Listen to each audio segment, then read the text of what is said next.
আসসালামু আলাইকুম রহমতুল্লাহ বারকাতুহু। ওয়ালাইকুম আসসালাম রহমতুল্লাহ বরকাত। সম্মানিত শেখ, আপনি কেমন আছেন? আলহামদুলিল্লাহ। প্রশ্ন বলেন। আমি বলছি কলকাতা থেকে, আমার বাড়ি মালদা জেলা। মাশাআল্লাহ, বলেন প্রশ্ন। প্রশ্ন আমার, আলহামদুলিল্লাহ আমি হেদায়েত পেয়েছি কবরকে ভয় করে। কবর বেশি বেশি মানে জানাজার নামাজে গিয়ে বা দেখতাম, অনেক ভয় লাগতো এবং কবরকে দেখে আমি হেদায়েত পেয়েছি আলহামদুলিল্লাহ।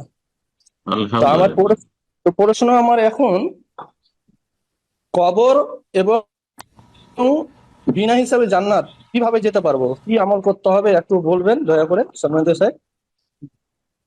এটাই আমার প্রশ্ন। হিসাব সম্পর্কে আল্লাহ বলেছেন মুমিনদের হিসাব হবে, কিন্তু হিসাবান ইয়াসিরা। ফাম্মা মান উতিয়া কিতাবাহু বিয়ামিনিহি ফাসাউফা ইউহাসাবু হিসাবান ইয়াসিরা। যার ডান হাতে আমলনামা দেওয়া হবে, অর্থাৎ জান্নাতি যারা, তাদের হিসাব হবে খুব সহজ।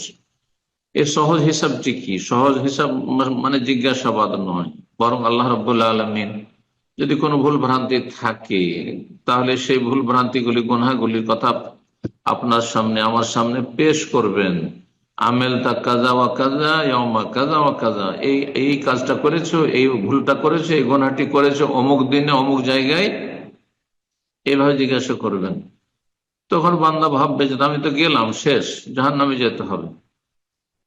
তখন আল্লাহ বলবেন যে ভয় পেও না, আশ্বস্ত করবেন, বলবেন ভয় পেও না, সাতার তোহা লাকা ফিদ দুনিয়া, দুনিয়ায় এটাকে ঢেকে রেখেছিলাম, তোমার দোস্তুটি, তোমাকে দুনিয়াতে মানুষের সামনে বেজ্জত করিনি, অপমান অপদস্থ করিনি, লাঞ্ছিত করিনি। মানুষ কেউ জানতে পারেনি, মানুষ ভাবতো যে তুমি ভালো, 5 টাইম নামাজ পড়ে খুব ভালো মানুষ। হ্যাঁ, ওয়ানা আকফির আহলাকাল ইয়ৌম, আজকে তোমাকে আমি ক্ষমা করে দিচ্ছি। এটি হচ্ছে সহজ হিসাব। ওমান নৌকেশা ফিল হিসাবে উযযিবা বা হালাকা, দুই রকম হাদিস রয়েছে।